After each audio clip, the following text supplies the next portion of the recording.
Welcome to Gay Fairfax, the National Capital Area's only weekly gay entertainment magazine sharing news, views, and pride. I'm Barry Forbes. And I'm Beth Goodman. Every week we'll feature personalities and events of interest to the gay women and men of the Northern Virginia area. Now, in this edition, we'll sit in on a meeting of FRiends. That's the Parents and Friends of Lesbians and Gays. And we'll enjoy the melodious sounds of Washington's Gay Men's Chorus as we feature some of the highlights of their 1990 concert season. But first, here's Peg McCraw with this week's gay trivia question. Hi, I'm Peg McCraw with a trivia question for all of you hardcore TV fans out there. What police action series presented television's first dramatic treatment of homosexuality? I'll be back with the answer at the end of the show. Many parents of gay men and women are confused and upset when they learn of their children's sexual orientation. But many parents have found solace and support through organized groups such as FRiends. That's the Parents and Friends of Lesbians and Gays. Members of FRiends often share their experiences, their problems, and their pride in their gay children. Karen Brown of Gay Fairfax had the privilege of attending one of the FRiends meetings. Even in the closest of families, and among the best of friends, the words, "I'm gay," might come as a surprise. Upon learning that their son or daughter or friend is gay, many people are confused and upset, unsure who to turn to for information and support. Parents and Friends of Lesbians and Gays, FRiends, is dedicated to promoting understanding and acceptance among loved ones of gays. Parents Flag of Metropolitan Washington, Inc., part of a 200-chapter international federation, serves hundreds of members in Virginia, Washington, D.C., Maryland, West Virginia, and Delaware. The group provides a helpline, workshops, a speakers bureau, a library, and support groups. FRiends members find strength in each other's company, says Lori Coburn, mother of a gay son and the former spouse of a gay man. I felt completely isolated and alone. It was very, very difficult. I thought that we were the only people in the world dealing with the situation, and it was totally unacceptable in the community in which we lived, and it was very difficult because we had to live with the secret, and while in our family, on the inside of the family, we didn't want it to be a secret. We wanted to be honest about what was going on, but it was very difficult for the whole family outside of there because there wasn't a safe place to be. Bob Bernstein is vice president of the Federation of FRiends and the area chapter and editor of the Federation's newsletter. He has written many freelance articles expressing his belief in gay equality and in support of his gay daughter's orientation. Although many FRiends parents are active in the fight for their children's rights, Bernstein explains that FRiends is for everyone, not just activists. Sometimes we get a mother who hasn't told her husband. They're afraid to tell the rest of the family, much less the neighbors or anybody they work with. These same people, a few years later, might be, marching in gay pride, might be talking on television, might be addressing coming out workshops or city council meetings for gay rights bills. The changes really, we've seen people go that whole route. Now, of course, a lot of people just aren't geared to activism, just aren't built that way, and are never going to be advocates in that sense. But many of the people who do come and are constantly there and supportive of other parents who have just learned and are going through that difficult stage, many of them can be particularly helpful to those new parents because they have been there and they know those feelings and they know the process that those new people are going through. Justine Rowe, mother of a gay son and the family AIDS educator for the FRiends Mid-Atlantic region, says many parents are concerned about the quality of life their child will have as a gay person in a straight and sometimes homophobic world. I remember I got tears in my eyes when he told me, because in 1972 things were worse, much worse than they are today. And I wondered what kind of career he could have, what his life would be like with so many people who would not accept him. In my school, I had heard teachers talk about queers and fairies and dykes, and I thought, I don't want them talking about my son that way. I have 2 sons, and they are both beautiful, beautiful sons. And so I was upset for that reason. As far as his sexual orientation, that didn't disturb me, because there's so many worse things that you know, are things that are really bad that could happen to people. This is just a normal part of life. Justine's son Gregory believes his mother's participation in PFLAG has not only helped her deal with the fact of his sexual orientation, but it has given him encouragement as well. It's an inspiration, definitely, because I, you know, dealing with, you know, the personal issues of coming out, I had been preoccupied with that. And I had been somewhat politically active over the years, but when she took a very aggressive stance, it made me feel that I had to stand up for myself even more. It was definitely an inspiration. When a gay person reveals his or her orientation to others, the experience can be difficult for all involved. PFLAG addresses the issues of coming out in workshops and literature. 17 years ago, Beverly Sutherland, now the chapter president of the area PFLAG, noticed that her daughter was troubled by something. She suspected drugs. Like many young gay people, Laura said at first she was afraid to come out to her mother. I didn't believe it was terrible, but I knew other people did. I didn't ever think there was anything wrong with that, but I was very aware that other people did. Laura says her mother's work in PFLAG has helped her keep a positive attitude. To me, I feel like you gotta do it. You gotta, I just hate to see people pretending they're not, you know, making up lives, and I'm so incredibly proud of being gay, because I think, I don't know, I'd rather be gay than straight. For Anne, who asked us not to give her last name, PFLAG has been an education about her gay son's lifestyle. I really have learned to not stereotype gay people. You can't put people into a box and say, well, you know, all gay people are this way or that way or whatever. You know, I've even found out that a lot of the big, strong guys with their leather are the sweetest people in the world. Some would-be members are apprehensive to contact PFLAG, not sure what to expect. Coburn explains how she deals with calls to the office.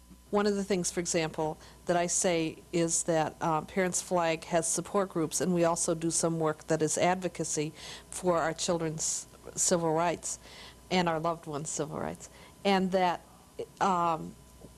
that they mustn't feel that they have to be advocates, that they can feel comfortable just coming for the support group, that we will keep their identity confidential, and that we will not push them out of the closet if they're in it before they're ready.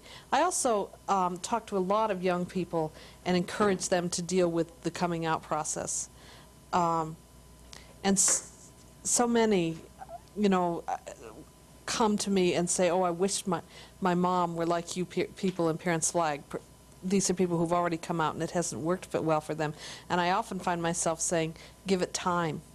That's sometimes what it needs. I've heard of people who took 14 years to come around and say, I love you for who you are. And you know, young people don't want to give it that much time. Many PFLAG parents do not have conflicts with their gay loved one's sexual identity, but are involved in the group to help others, as in the case of chapter president Beverly Sutherland. We got thinking about the people who are really suffering, and I thought, well, it would help if they could see somebody who was not and never did, and maybe that would make them feel, well, it's really not so bad. So I started leading the Northern Virginia group, and from there went on to be on the Washington area chapter board, and now I'm president of the board. But I feel like what I'm doing is giving something back for the support that my daughter got from the gay community and from the support that we get. The gay community is really wonderful to Parents Flag. Whatever their role in PFLAG, the bond between members is love for the gay people in their lives. According to members, the beginning to better relationships and better lives is acceptance. There's a step beyond acceptance. There's tolerance, then there's acceptance, and then I think there's celebration. When you get to the point where you can celebrate who your child or loved one is and wouldn't have that person any other way, then that's a wonderful place to be. To find out more about PFLAG, call 439-FLAG or write PFLAG of Washington, Inc., P.O. Box 28009, Washington, D.C. 20038. For Gay Fairfax, this has been Karen Brown reporting.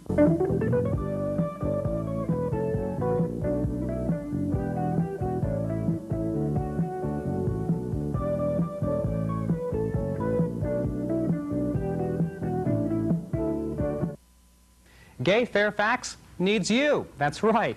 Producing a weekly TV show takes a lot of time, energy, and talent. So why not join us and learn television production? By becoming a crew member or an interviewer, you can help us keep the pride alive. So write to us at Gay Fairfax. Write to us care of the Fairfax Lesbian and Gay Citizens Association. Post Office Box 2322, Springfield, Virginia 22152. Or call us. You can call us right now. That's area code 703-451-9528. Got the winter blues? Well, cheer up, because spring is just around the corner. And here are just some of the few happenings around town that'll help chase those blues away.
One of the Washington area's best-known musical groups is the Gay Men's Chorus of Washington. Recently, the chorus director, Jim Holloway, spoke with Dave Hughes about the chorus's eminently successful 1990 chorus season. Hey. With me today is two members of the Gay Men's Chorus of Washington. On my far right is Rick Rosendahl, who's one of the board members of the chorus and one of the founding members. And to my immediate right is Jim Holloway, the musical director of the chorus. Welcome to Gay Fairfax. Hey. Thank you. Hey, thank you for taking time out of your schedule to talk with us for a few minutes. Thanks for having us. One of the main purposes of the chorus is obviously to make good music. What are some of the other purposes of the chorus, or what other roles in the community do you see your group fulfilling? I was reminded of one of the fundamental ones a couple of months ago at another group's concert, the Flirtations, that had a concert at benefit for the Sexual Minority Youth Assistance League. They moved a room full of people, and that's one of the few chances I've had to be in the audience instead of being on stage. And I realized that when I was growing up, there was no such thing as the Gay Men's Chorus. There was no Sexual Minority Youth Assistance League. There were no Flirtations. And what we exist for is partly just for visibility, just so that gay people, when they are children, have some role models, know that they're not alone, they're not the only ones.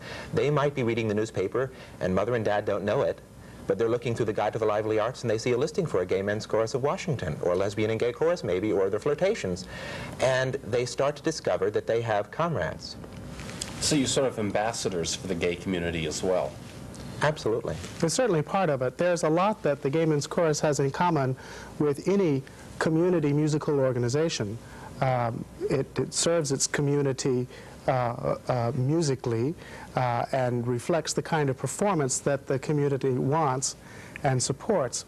But also, I think each individual who participates in the Gay Men's Chorus has their own reasons why they're there. Some of them are social, some of them feel like they're making a political contribution, a kind of an ambassador to the gay community, as it were.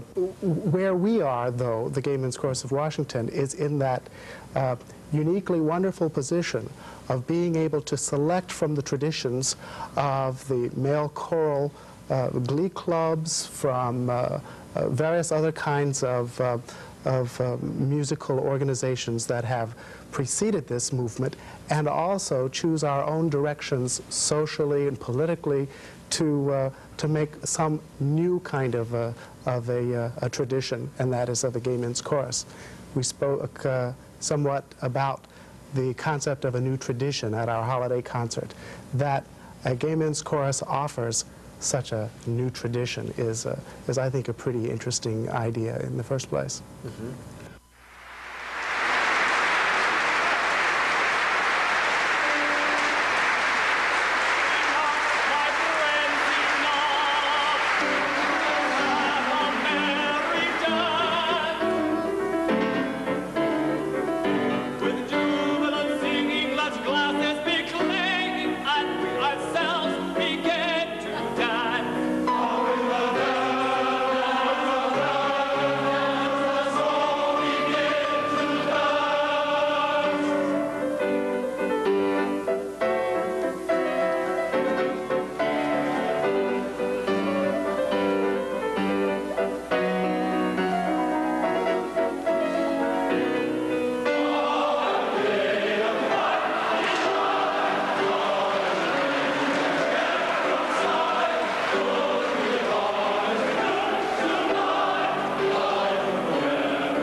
I so enjoy the variety of repertoire that is possible when a musical organization can take charge of its own destiny. As I mentioned before, it's perfectly appropriate for the Gay Men's Chorus to sing liturgical music of the 17th century in a beautiful setting like Church of the Epiphany, where we've held our holiday concerts. It's perfectly appropriate for us to sing the Prisoner's Chorus from Fidelio of Beethoven, to participate in mass choir presentation of the Beethoven Ninth Symphony. And it's also perfectly appropriate for us to stage Susie's Snowflake and a homecoming hop of a medley of every tune ever written about the twist. We take charge of the freedom to program with intense variety. And all of that is done with the only caveat is that it is done with style and with musical excellence.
some people would say, oh, choral music, I mean, that's all the same. But then you discover that it's not. Then you discover you do a homecoming hop like we did last March. And we, for the first time, decided to do a whole show with production values. And we wrote the book, members of our chorus wrote the book, and it was sort of the high school prom that you never had. And it was the most exhausting thing that we've ever tried. We had to do tech rehearsals and run-throughs, and people started coming up with new lines to throw in. You know, oh, this homecoming hop candidate, because we did have some homecoming queen candidates, this one, her homemade biscuits and buns are not to be equaled. And people kept throwing lines like that in, and we started believing this silly stuff. And the audience, when we were performing it, the audience came back to us and fed back this incredible energy, and we discovered magic. I mean, we were all ready to go into the hospital for exhaustion afterwards, but we risked an awful lot because we decided that we weren't just going to do stand-up concerts all the time.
We allow ourselves to keep exploring things. We serve the community, and it partly depends upon the calendar, demands of the calendar. There's only so much you can prepare well in the course of a year. And then we have community requests, whether it's to sing for Sharon Pratt Dixon's inaugural and the insane situation of thousands of people in a room with horrible acoustics, and having to sing Hail to the Redskins as you're marching in, which I would love us to get, I would love some of the Redskins to see that, or Mr. Cook to have been there. And doing it on Pride Day when the sound system gives out. And all the situations that you can be in, singing on the steps up to the leather rack that once from the old Eagle on their anniversary weekend, on Thanksgiving weekend. We used to sing there every year. And when smoke is filling your lungs, it can be very difficult to open your mouth and sing something.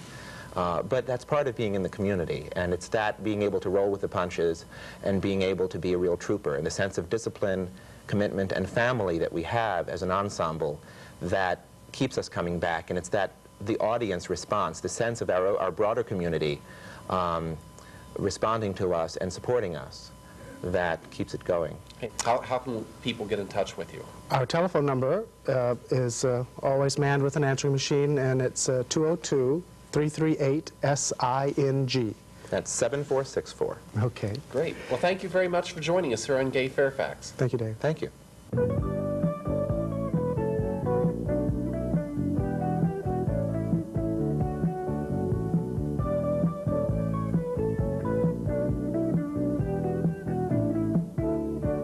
Well, how'd you do with this week's gay trivia question?